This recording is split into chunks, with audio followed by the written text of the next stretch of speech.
Okay, we're still reading the blue. Oh, you got the gist of that one. Webster's has a really good definition of a straw man. Okay, it's the 9th New Collegiate Dictionary defines the term straw man, all caps, as a weak or imaginary opposition set up only to be easily confuted. Makes you feel good, doesn't it? Or a person set up to serve as a cover for usually questionable transaction. Okay, the straw man can be summed up as an imaginary, passive stand-in for the real participant. A front, a blind, a person regarded as a non-entity. The straw man is a shadow, a go-between. Next time you receive anything with your name, or what looks like your name in all capitals on it, or your surname first, you'll know that they're engaging the straw man. Okay. For quite some time, a rather large number of people in the United States of America have known that a man or a woman's name written in all caps or last name first does not identify real living people. I have a Canadian driver's license and it says my surname first, all caps, and then my 2 given names, all caps. I learned about this some time ago. It's only now that it's all coming together. Anyway, taking this one step further, the rules of grammar for the English language have no provisions for the abbreviation of people's names. That is, initials are not to be used. As an example, John Adam Smith is correct. Anything else is not correct. Not Smith, John Adam, or Smith. Not John A, or J Smith, or J.A. Smith, or all capitals John Adam Smith, or Smith John, all capitals, or any other variation. Nothing other than John Adam Smith, lowercase, identifies the real living man, woman or child. All other appellations identify either a deceased man or a fictitious man, such as a corporation or a straw man.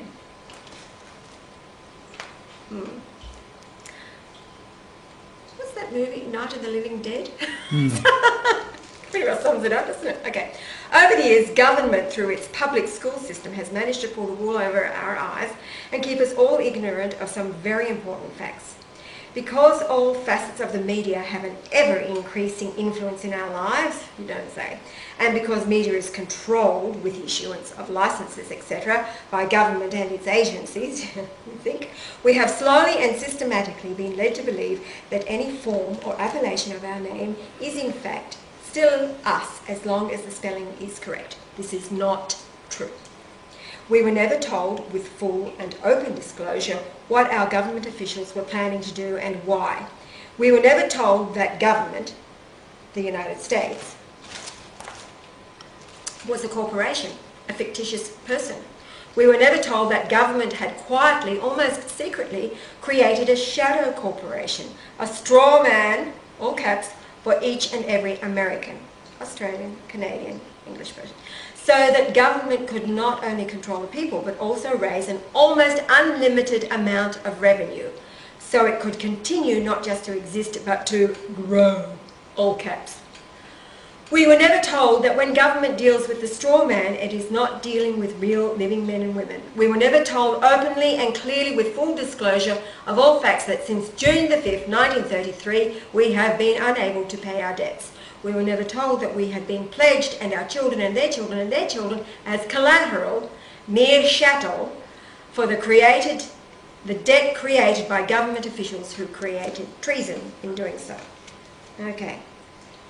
We were never told that they quietly and cleverly changed the rules, even the game itself, and that the world we perceive as real is in fact fictional, and it's all for their benefit. We were never told that the straw man, all caps, a fictional person, a creature of the state, is subject to all the codes, statutes, rules, regulations, ordinances, etc. decreed by government, but that we, the real man and woman, are not. We were never told that we were being treated as property, as slaves, albeit comfortably for some, while living in the land of the free, and that we could easily walk away from the fraud. We never realised that we were being abused. by knowing the difference between our real self and our straw man, all caps, and behaving accordingly, we regain our proper sovereignty over legal fictions and the ability to experience true freedom, which is our birthright, for the enjoyment of the divine in us all. That got the nod from Brian. Okay? Okay. There's something else that we should all know. Everything since June 1933 operates in commerce. Why is this important? Commerce is based on agreement on contract. Government has an implied agreement with the straw man, which they created, and the straw man is subject to government rule, as we illustrated above. But when we, the real flesh and blood and woman, infer that they are trying to communicate with us and therefore step into their commercial process, we become the surety for the fictional straw man. Reality and fiction are reversed. We then become liable for the debts, liabilities, and obligations of the straw man, relinquishing our real, protected by the Constitution, character as we stand in for the fictional straw man. Okay, this is all leading to a place. Okay, so that we can once again place the straw man in the fictional world and keep ourselves in the real world with all of our shields in place against the fictional government, we must send a non-negotiable charge back and a non-negotiable bill of exchange to the United States Secretary of the Treasury, along with a copy of our birth certificate, the evidence, the manufacturer's certificate of origin of the straw man.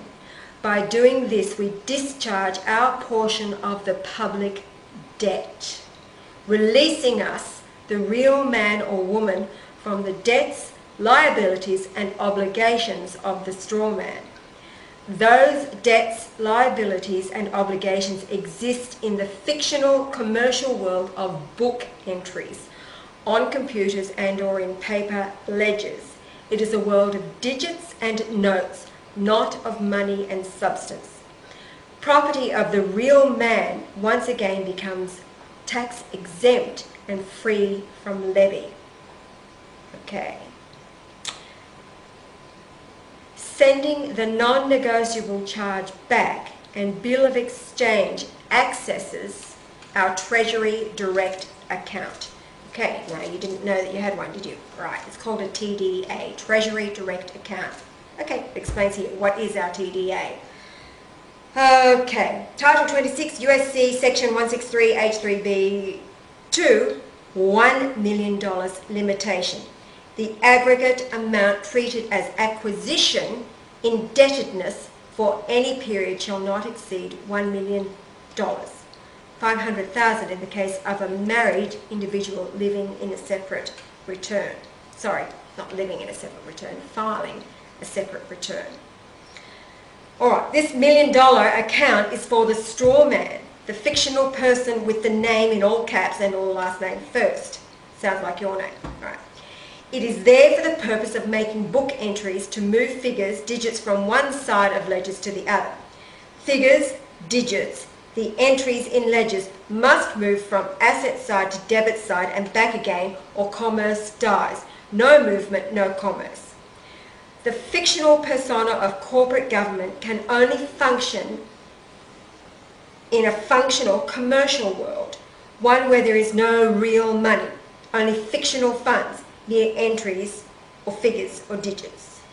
Okay. Corporate state, capitals, courts have only jurisdiction over the straw man.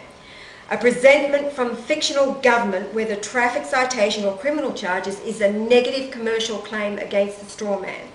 This claim takes place in the commercial fictional world of government. Digits move from one side of your straw man account to the other, or in a different account. This is today's commerce.